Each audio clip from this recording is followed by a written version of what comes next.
अंधार सारा संपू दे अंधार सारा, उजळू दे आकाश तारे, गंधाळ्याला पहाटेच येथे वाहू दे आनंद वारे.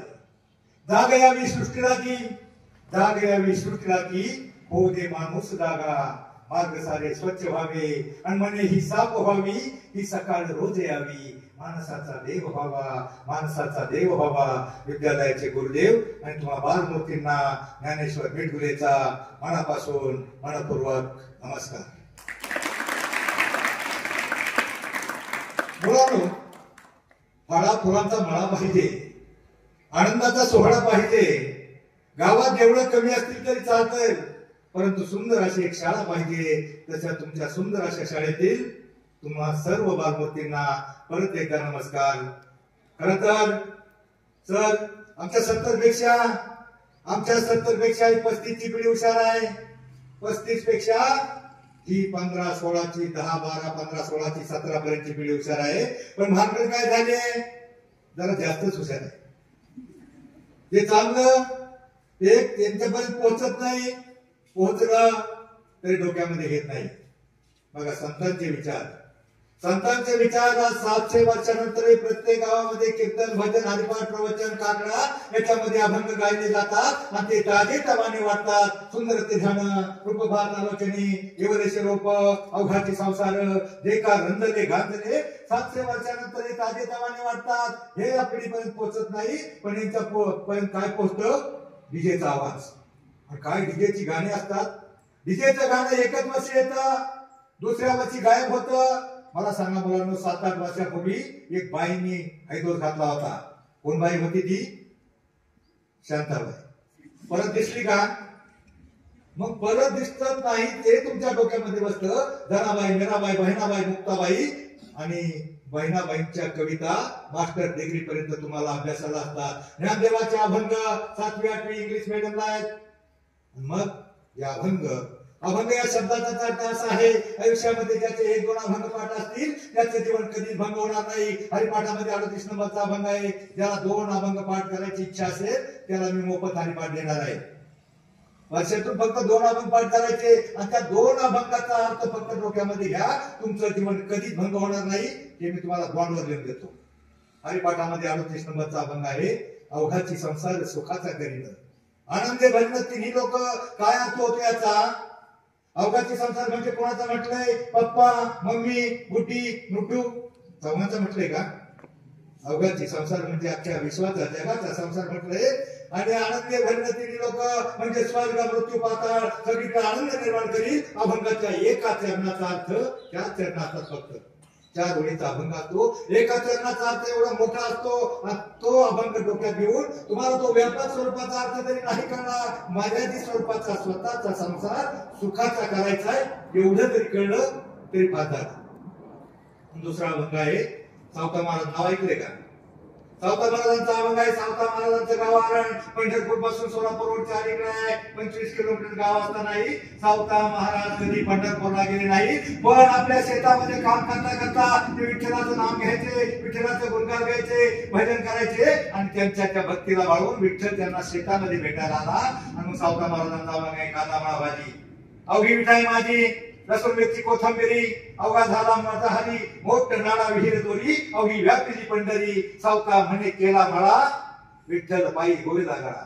मग सावता महाराजांच्या अभंगातून काय घ्यायचं?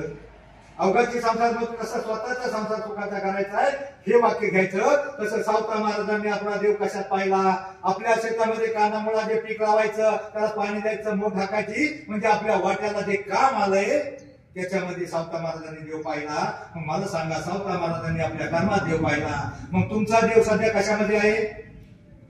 टीव्ही, इथे पाटलांचा बैलगाडा, त्या पाटलांच्या बैलगाडीनं अख्खा राडा केलाय. मुलांनो, खरं तर मी मुलांसाठी आलोय. मुली हुशार आहेत, मुली अभ्यासात हुशार असतात आणि मुलींना काही अडचण येत नाही. पण प्रत्येक गावामध्ये जर प्रदूषण झालंय, मी का करतोय? महाराष्ट्रातले 12 स्टेट, नागपूर, भंडारा 12 स्टेट मध्ये हिंडतोय आणि याच्यासाठी तू घेतोय का आमच्या मुलांना जाणीव असावी.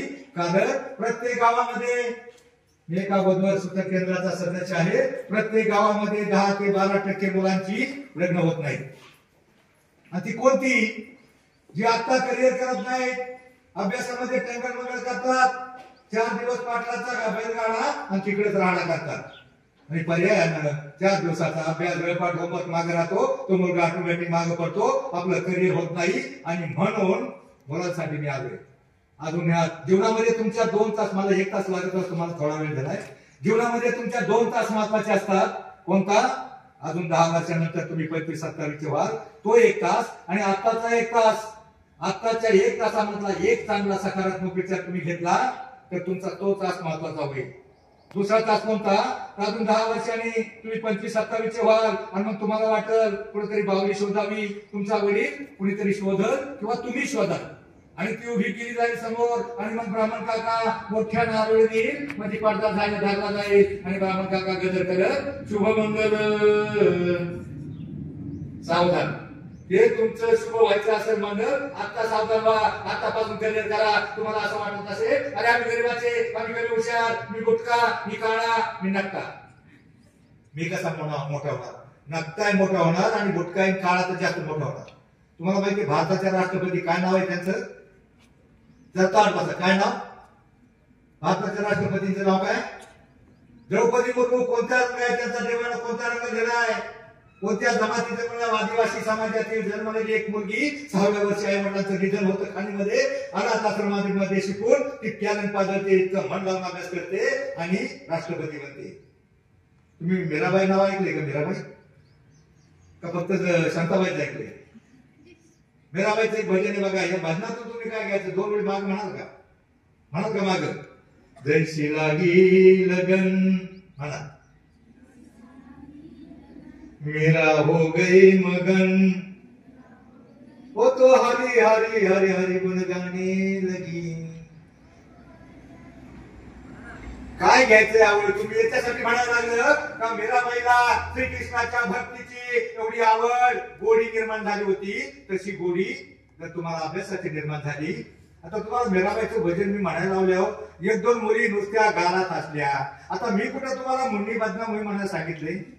संतांचा एखादा अभंग, एखादी ओळ आपल्या तोंडात बसले, अंतकरणात ठसले, त्याप्रमाणे देव आपल्याला बुद्धी देईल. तुमचं जीवन कधीच भंगवणार नाही. मी पहिलं सांगितलं, जीवनामध्ये फक्त 2 अभंग पाठ करा आणि त्या अभंगाच्या चरणाप्रमाणे वागण्याचा, जगण्याचा प्रयत्न करा. तुमच्यातला प्रत्येक जण मोठा होऊ शकतो. जैशी लागी लगन म्हणजे मीराबाईला श्रीकृष्णाच्या भक्तीची एवढी आवड निर्माण झाली होती, तशी आवड जर तुम्हाला अभ्यासाची निर्माण झाली आणि मेरा हो गई मगन म्हणजे मीराबाई श्रीकृष्णाच्या भक्तीमध्ये एवढी लीन तल्लीन मग्न झाली होती, तसं जर तुम्ही अभ्यासामध्ये मग्न झाला तर जगातली कोणतीही शक्ती तुम्हाला मोठं होण्यापासून रोखू शकणार नाही. माणूस जीवनामध्ये 2 प्रकारे मोठा होऊ शकतो, एक शिकून, दुसरं सवरून. जगातली कोणतीही शक्ती तुम्हाला मोठं होण्यापासून रोखू शकणार नाही. असं होणार आहे का? एखादा चीनचा सैनिक येईल, एखादा पाकिस्तानचा आतंकवादी आणि म्हणाले बाळ्या घालू का गोळ्या, ते अभ्यास करून कॅप्टन होऊ नको, कलेक्टर होऊ नको म्हणणार आहे का? जगातली कोणतीही शक्ती तुम्हाला मोठं होण्यापासून रोखू शकत नाही. पण तुमच्या आतमध्ये काही शत्रू आहेत, आळस, कंटाळा, बेफिकिरी, यांना बाहेर करा. नाही अभ्यास केला तर काय सर थोडंसं बोलतील मुलांनो, सरांचं काय बिघडणार नसतं. तुम्हाला मोठं व्हायचं असेल तर ही आतले शत्रू पहिले बाहेर काढा. आणि त्यापेक्षा भयंकर डेंजर महाविघातक तुमचे काही जाणी दुश्मन आहेत. ज्ञानी दुश्मन म्हणजे जीवापेक्षाही प्रिय, तुम्हाला फार आवडतात. अभ्यास, गृहपाठ, होमवर्क सोडून तुम्ही 8 ते 8:30 अर्धा तास, परत अर्धा तास त्याच्या पुढे टुळू बघत असता आणि म्हणता तुझ्यात जीव रंगला. अभ्यास राहिला माग काय मालिका नका घालू. मोबाईल, टीव्ही, डीजे, हेडफोन, लवचे हात आणि पाटलांचा बैलगाडा. नवीन पिढीला याचं गांभीर्य नसतं, पण वेळ निघून गेल्यावर तेव्हा नंतर आम्हाला वाटतं अरे त्या वेळेला चांगला अभ्यास केला असता, सरांचं ऐकलं असतं, चांगला शिकून सवरून मोठा झालो असतो. द्रौपदी मुर्मूचं नाव जाऊ द्या, तुम्ही एपीजे अब्दुल कलामचा इतिहास माहिती आहे तुम्हाला? अहो खायला अन्न नव्हतं. मुस्लिम समाजातला एक तरुण खायला अन्न नव्हतं. 4थी-3री पासून पेपर टाकायचा. पेपर टाकता पेपरच्या मागच्या पानावर त्या बातम्या आहेत काय लेख वाचले आणि लेख वाचल्यानंतर त्याच्या डोक्यामध्ये प्रकाश पडला. आपणही काहीतरी करू शकतो. आणि भारताचा पहिला मिसाईल मॅन, पहिला शास्त्रज्ञ आणि पहिला राष्ट्रपती एपीजे अब्दुल कलाम झाला. त्यांच्या शिक्षणासाठी त्यांच्या बहिणीनं बांगड्या मोडल्या होत्या, तर ती परिस्थिती नव्हती. कुणी मोठा होऊ शकतो. तुम्ही एक नाव ऐकलं का? पीटी उषा. कोण होती? डान्सर होती का? कोण होती? पीटी उषा नाव ऐकलं ना, धावपटू. अहो धावपटू, तिला काही पदक सहजासहजी नाही मिळालं. सतत ती आपल्या खेळामध्ये ग्रामीण भागातली तामिळनाडूतल्या एका आदिवासी समाजातली मुलगी खूप पळायची आणि मग पळता पळता तिने शाळेत भाग घेतला. शाळेत चमकली, तालुक्याला, जिल्ह्याला, राज्यामध्ये चमकली, देशामध्ये नंबर आला, देशामध्ये पदक मिळालं. पण आंतरराष्ट्रीय स्पर्धेमध्ये तिला सतत 2 वर्ष पदक फक्त 9 सेकंदावर हुलकावून देत होतं. किती सेकंदावर? किती? 9 सेकंद उरत नव्हते. रोज प्रॅक्टिस करायची.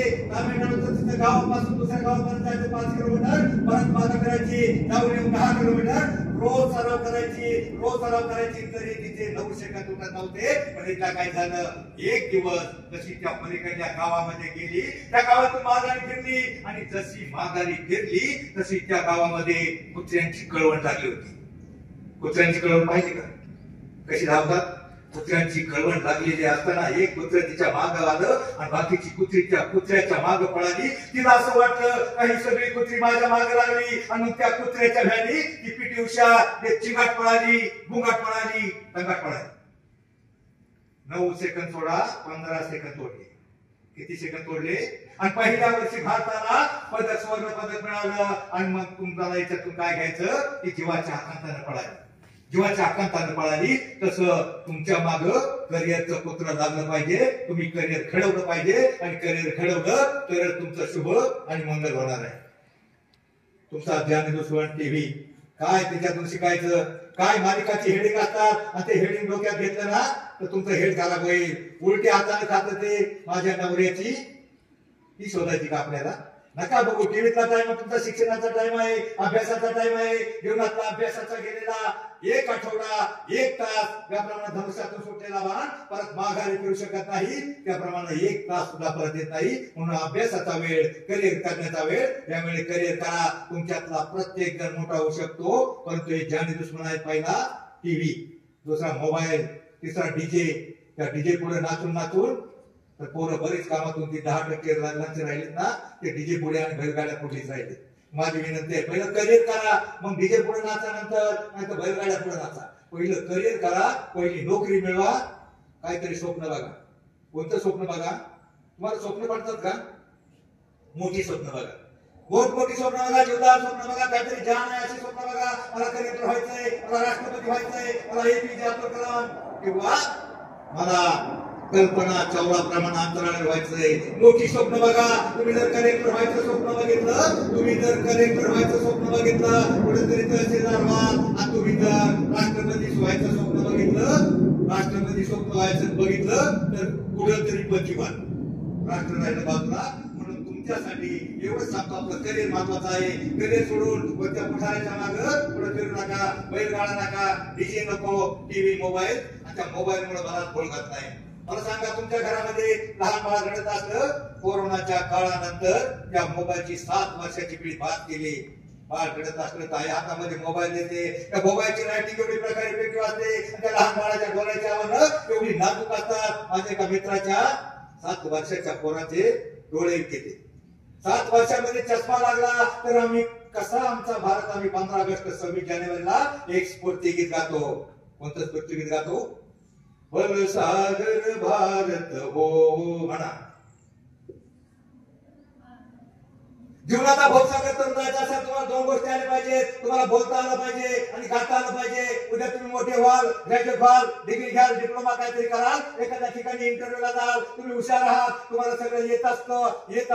परंतु तो माणूस तुम्हाला इंटरव्ह्यू घेताना जो प्रश्न विचारतो आणि त्यावेळी तुम्हाला बोलायची सवय नसते ना, त्यामुळे तुम्ही अडखळता, तुम्हाला नोकरी मिळत नाही. आणि ते बोलण्यासाठी पहिले तुम्हाला गाता आलं पाहिजे. थोडंफार गाता आलं ना, आणि गाता माणूस बोलायला शिकतो.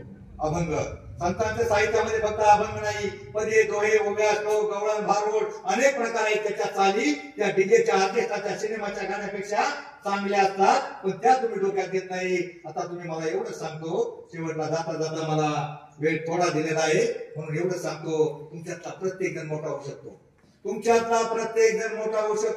फक्त मनातली भयभीती हातून मला मोठं व्हायचंय, ध्येय मोठं ठेवा, स्वप्न मोठी बघा. आणि मग ध्येय मोठं ठेवल्यावर स्वप्न मोठं, मंजिल उन्हीं को मिलती है, मंजिल उन्हीं को मिलती है जिनके सपनों में जान होती है. मंजिल उन्हीं को मिलती है जिनके सपनों में जान होती है। पंखों से कुछ नहीं होता, हौसलों से उड्डाण होती है। हौसले बुलंद ठेवा, स्वप्न मोठी बघा आणि मोठी स्वप्न बघताना त्यासाठी प्रयत्नांची पराकाष्ठा करून दोनच स्वप्न पूर्ण करण्याचे दोनच मार्ग आहे, एक शिकून आणि दुसरं सवरून। शिकून म्हणजे शिक्षण, शिकून म्हणजे शिक्षण। चला शिकायचं असतं। तुम्हाला पहिली गोष्ट होती तो लहान मुलाची शर्यत लागते, त्यामध्ये कोण जिंकतो? कोण जिंकतो? ससा चपळ होता तरी कासव का जिंकला? तर तो थांबला नाही। पण त्याच्या लहानशा गोष्टीतून काय शिकायचं? तर जीवनाची शर्यत जिंकायची असेल तर थांबायचं नाही। रोजच्या रोज अभ्यास, गृहपाठ, होमवर्क केला तरच तुम्ही जीवनाची शर्यत जिंकणार आहात। तर मी तुम्हाला हे सांगत होतो, तुमच्यातला प्रत्येक जण मोठा होऊ शकतो। आता माझा एक प्रश्न आहे, मी पुस्तक देणार आहे, सोपा प्रश्न विचारणार आहे आणि दोनही पुस्तक देऊ शकतो, दोन प्रश्न विचारणार आहे। माझा पहिला प्रश्न आहे, छत्रपती शिवरायांच्या दोन्ही मुलांची आणि सुनांची नावं काय? एक जण येऊन पटकन सांगा, त्याच्या नावाने हे पुस्तक लायब्ररीमध्ये राहणार आहे। आणि दुसराही प्रश्न, ह्या प्रश्नाचं उत्तर दिलं तर दुसराही प्रश्न विचारणार आहे, दुसरंही पुस्तक देणार आहे। या पुढे येऊन सांगा, कारण जगावं कसं आम्हाला छत्रपती शिवरायांनी शिकवलं, मरावं कसं हे शंभूराजांनी शिकवलं, आणि वागावं कसं हे संत समाज सुधारकांनी शिकवलं। आणि म्हणून छत्रपती शिवरायांचा इतिहास आपल्याला ज्ञात हवा।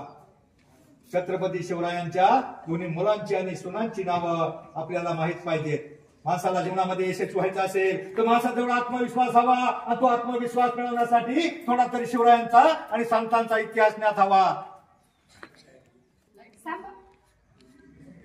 संभाजी शिवाजी भोसले, राजाराम शिवाजी भोसले, यसुबाई संभाजी भोसले, ताराबाई राजाराम भोसले। ओके, धन्यवाद। टाळ्या वाजवायच्यासाठी। हे पुस्तक तुझं नाव ठेव, नाव लिहिलं ठेव। आता दुसरा प्रश्न विचारू का? अजून एक दुसरं पुस्तक आहे, पत्रकार एकांका संग्रह, हा लेख आहे, याच्यात सगळ्या प्रकारचे लेख आहेत। दुसरा प्रश्न विचारू का? मुलांच्या आवडीचा प्रश्न आहे, तुमच्या आवडीचा म्हणजे 7-8 वर्षानंतर एक पिक्चर फेमस झाला होता, तो जोड प्रश्न आहे। तुमच्या आवडीचा प्रश्न विचारू का? त्या पिक्चरचं नाव काय होतं? सैराट का काहीतरी, काय होते? सैराट, बरोबर, आता तोंड उघड। तर सैराट मधला एक प्रश्न आहे, त्या सैराट मधल्या हिरोची आणि त्याच्या दोन्ही मित्रांची नाव तुम्ही दोन पाहिलाय, या वर येऊन सांगा, वर येऊन सांगा।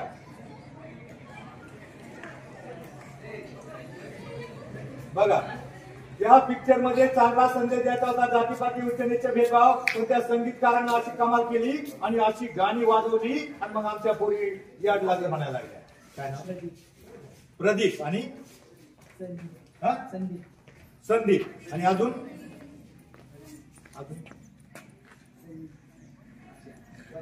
हा परश्या आणि काय रांगड्या। बरं, याच्यासाठी अर्ध्या टाळा वाजवा। मी तुम्हाला सांगितलं जोड प्रश्न होता, याच्यासाठी फक्त अर्ध्या टाळा वाजवा, अर्ध्या।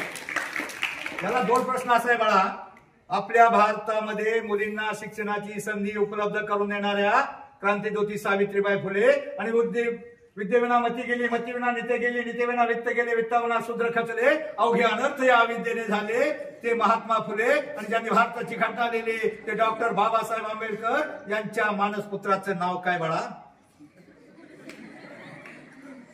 हे माहित नाही, याला लागल्या माहित आहे, परश्या माहित आहे, पण नेमकं जे माहिती असायचं सर, खरी ही बिमारी आहे, जे चांगलं ह्या पिढीपर्यंत पोहोचत नाही आणि पोहोचलं तर ही डोक्यात येत नाही। काय नाव त्याचं? जाऊ द्या, यशवंत व्हायचं असेल तर तुम्हाला यशवंत माहिती पाहिजे। शाहू फुले आंबेडकरांच्या महाराष्ट्रातल्या त्यांच्या मुलांची नाव आपल्याला माहित नाही, आणि त्या दांगड्याचं काय घेणं धरायचंय? पाठ घे, दोन आपण पाठ कर। ओके ओके, दोन आपण फटक मार।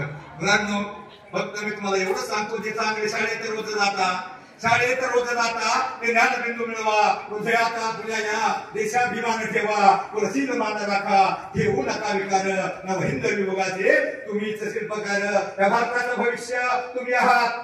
आणि म्हणून तुमच्या आई वडिलांची काय मोठी स्वप्न नाही। छत्रपती शिवरायांच्या मातेनं जिजामातेनं स्वप्न पाहिलं होतं, त्या मोगलाईत कुणी मुमताजच्या प्रेमासाठी ताजमहाल बांधणारा होऊन गेला एक शहाजहान।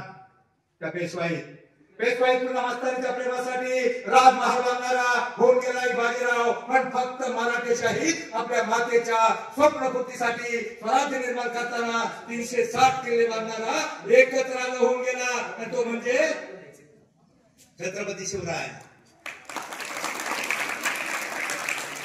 मग मला सांगा, तुमच्या आई वडिलांची काय एवढी मोठी स्वप्न नाही?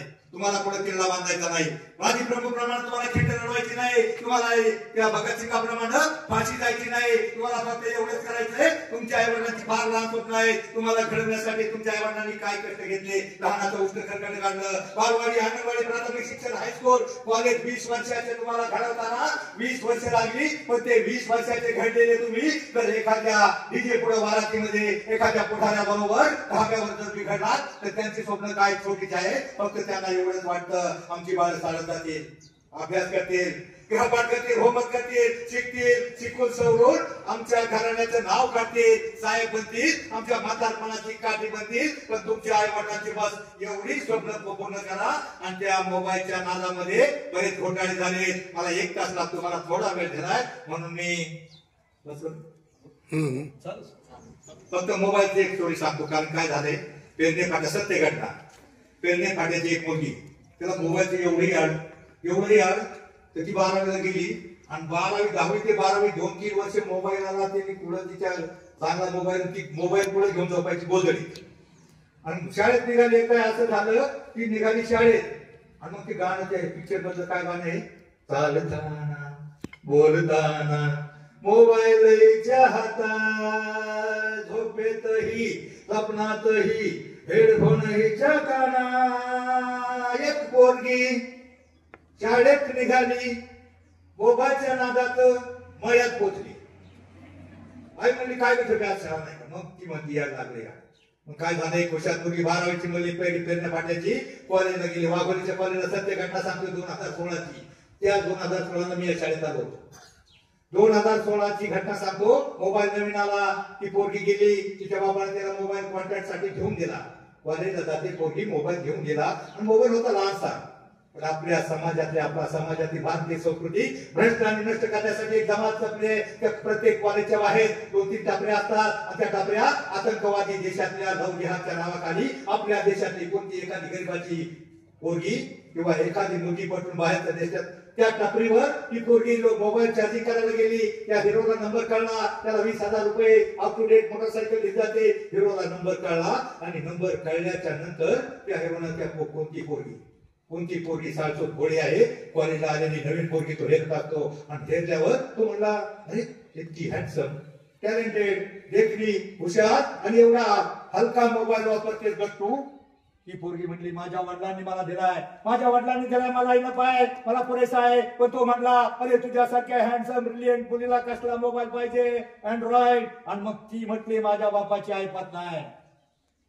त्यावेळेस तो म्हणला, तुझ्या बापाची ऐपत नसल तर मी देतो ना म्हणल्यावर तिच्या मनामध्ये मोह उत्पन्न झाला. सीता वनवासात असताना तिला हरण पाहिलं, आणि रामाला म्हणली, प्रभू मला हरणाच्या कातड्याची चोळी हवी, मला सांगा वनवासामध्ये त्या सीतेला हरणाच्या कातड्याच्या चोळीची गरज होती का? तिच्या मनामध्ये मोह उत्पन्न झाला, आणि मग रामायण बिघडलं.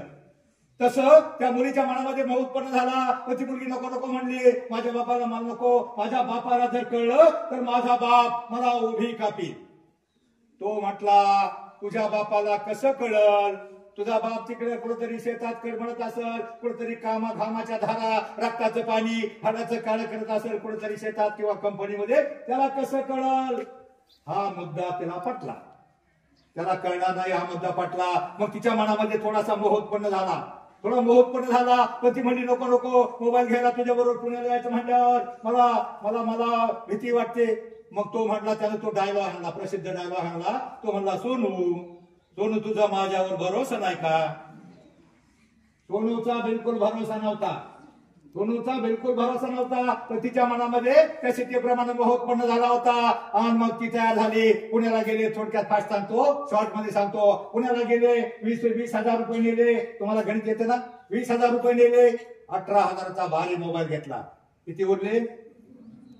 2,000 उरले. आता पुण्याला पोरगी नेली म्हणजे वडापाव थोडी माग आणायची. 5 स्टार हॉटेलमध्ये गेला, 1,800 रुपये बिल आलं. आता किती उरले?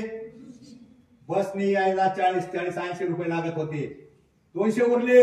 आता शाळा व्हायचं, बस पकडायची ना, तर त्याने अजून त्या पोरीवर भाव खायचा प्रयत्न केला. त्या पोरीला म्हणतोय आईस्क्रीम खाओगी, ती पण म्हणली हा हा.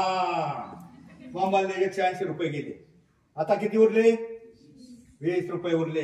मनामध्ये प्रश्नचिन्ह होतं, मागे जायचं कसं प्रश्नचिन्ह होतं, पण त्याचा वेगळाच काव होता, वेगळा डाव होता. तो त्या मुलीला म्हटला 20 रुपये उरले. आता पायऱ्या उतरत असताना अंतकरणामध्ये दुःख होतं, प्रश्नचिन्ह होतं, पण तो दाखवत नव्हता. पायऱ्या उतरता त्या 5 स्टार हॉटेलच्या खाल्ल्या पायरीवर आल्यावर त्याच्याच वयाचा भिंजारलेल्या केसाचा एक भिकारी समोर आला आणि त्या भिकाऱ्यानं हात पुढे केला. 20 रुपये देना साहब, 20 रुपये देना. त्यानं भिकाऱ्याकडे पाहिलं. तू म्हणला 20 रुपये का क्या करेगा? तो म्हणला कुछ नहीं साहब, मोबाइल को रिचार्ज करना है, गर्लफ्रेंड को फोन करना है. तो हिरो मुलीला म्हणतो देख रैला, भिकारी ने भी गर्लफ्रेंड बनाया. तेव्हा तो भिकारी म्हणतो वैसा नहीं, गर्लफ्रेंड ने भिकारी बनाया. टोटल 15 ते 35 ची पिढी भिकारीवर चालली. आणि 20 रुपये देणं म्हणल्यावर त्याला वाटलं तो भिकारी 20 रुपये मागतोय, आपण उधार करण्याचा अवतारा म्हणून 20 रुपये खिशामध्ये उरले होते. ती नोट काढली, फटकवली, त्याच्या हातामध्ये दिली. त्या मुलीला म्हणला थांब गेट जवळ, मी त्याला फोन करून येतो, काहीतरी अरेंजमेंट करतो. त्याची अरेंजमेंट वेगळी होती. गेट जवळ गेला, इथं पाहिल्या त्या गेट जवळ गेला, बाहेरच्या हॉटेलच्या प्रवेशद्वाराजवळ गेला आणि तिथून त्याला फोन लागला, हॅलो मुर्गी लाया हूं, मेरा 5 लाख रुपये रेडी रखना. मुर्गी लाया हूं. आणि त्याच वेळेला त्या पेरणी फाट्याचा पोलीस पाटील एक कार्यकर्ता त्या गेट मधून एंट्री करत होता. त्यानं त्याच्या फोनवर वाक्य ऐकलं, मुर्गी लाया हूं, 5 लाख रेडी रखना. अशी कोणती विलायची मुर्गी आहे? कसले सोन्याचं अंड देती 5 लाख? मुर्गी म्हणजे कोणती अशी मुर्गी त्याला काय समजलं नाही. पण तो तसाच नाही समजला म्हणून ऐकल्यावारी समोर आला आणि समोर आल्यावर त्या पायरी जवळ घुटमाळ आली. ती गरीबाची मुर्गी पाहिली आणि मग तिला विचारलं तू या 5 स्टार हॉटेल मध्ये तू कशी आहे? तू कशी म्हटल्यावर तिनं गेटवर बोलणाऱ्या त्या मुलाकडे जसा हात केला आणि त्या पाटलाला समजलं, पाटील म्हणजे त्याला सगळं माहित असतं. पाटलानं त्या मुलीचा हात धरला आणि मला चल त्याच्याकडे. आणि जसा मुलीला घेऊन तो पाटील त्या मुलाकडे निघाला, त्या मुलानं पाहिलं, हेरलं आणि मग तो मुलगा जे 90च्या स्पीडनं पळाला. तर अजूनही 16 पासून ती कॉलेजच्या बाहेरची टपरी बंद आहे. तुम्हाला कन्फर्म करायचं असेल त्या मुलीचा बापाचा नंबर देतो. मुलगी वाचली, तो पाटील आला म्हणून मुलींनो प्रत्येक वेळेला पाटील सोडवायला येत नाही किंवा आपलं नशीब वाचत नाही. म्हणून आयुष्यामध्ये त्या शिकेनं लक्ष्मण रेषा दानधर्म करण्यासाठी, चांगल्या कामासाठी ओळखली. रामायणापासून एवढं शिकायचं. मी रामायण एकटा सांगतो, त्या रामायणातलं एवढं सांगतो का मुलीच्या जीवनामध्ये जी लक्ष्मण रेषा असते ती लक्ष्मण रेषा ओलांडली तर मुलीच्या जीवनाचं रामायण बिघडतं आणि महाभारत घडतं. म्हणून आयुष्यातून कोणत्याही रोगाला मोहाला प्रलोभनाला बळी पडू नका आणि आपलं करिअर घडवा. एवढं तुम्हाला सांगावं असं वाटतं. मग जगा इतकं आयुष्य कमी पडेल, शिका इतकं डिग्र्या कमी पडतील, हसा इतकं आनंद कमी पडेल. जाऊना असे कम नशिबाचा मासा निखळून पडेल. परंतु मुलांना प्रयत्न इतका करा, अभ्यास इतका करा त्या विठ्ठलाला, पांडुरंगाला, त्या परमेश्वरांना तुम्हाला देणं भागत पडेल. बस जाता सूर्यानं प्रतिवर्ष गेला. माझ्यानंतर या जगाला कोण प्रकाश देईल? त्यावेळी चंद्र शरमला, मोठमोठे तारे नरमले.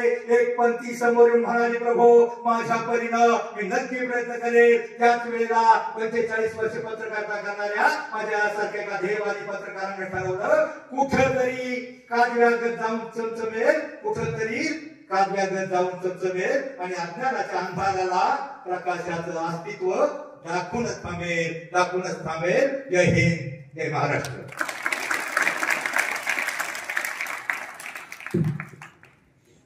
जे अतिथी पत्रकार श्री ज्ञानेश्वर पिटगुले यांनी आपल्या अतिशय अमोघ अशा वाणीनं आपल्या सर्व विद्यार्थ्यांना आजची जी सत्यस्थिती आहे त्याच्यावर ते अतिशय उद्बोधन अतिशय चांगल्या पद्धतीने या ठिकाणी केलेलं आहे. निश्चितपणे जे प्रबोधन त्यांचं होतं ते आज काळाची गरज आहे. अनेक विषयांवरती म्हणजे अगदी तुमच्या अभ्यासाच्या पासून ते आजची जी सामाजिक स्थिती, समाजामध्ये आपल्याला कशा प्रकारच्या समस्या भेडसावू शकतील याविषयीचं अतिशय चांगलं असणारं प्रबोधन या ठिकाणी ज्ञानेश्वर पिटगुले यांनी आपल्याला केलेलं आहे.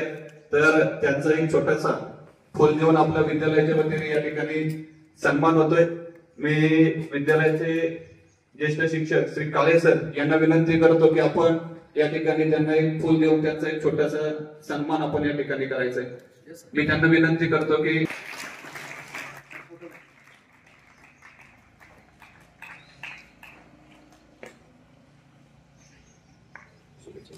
त्या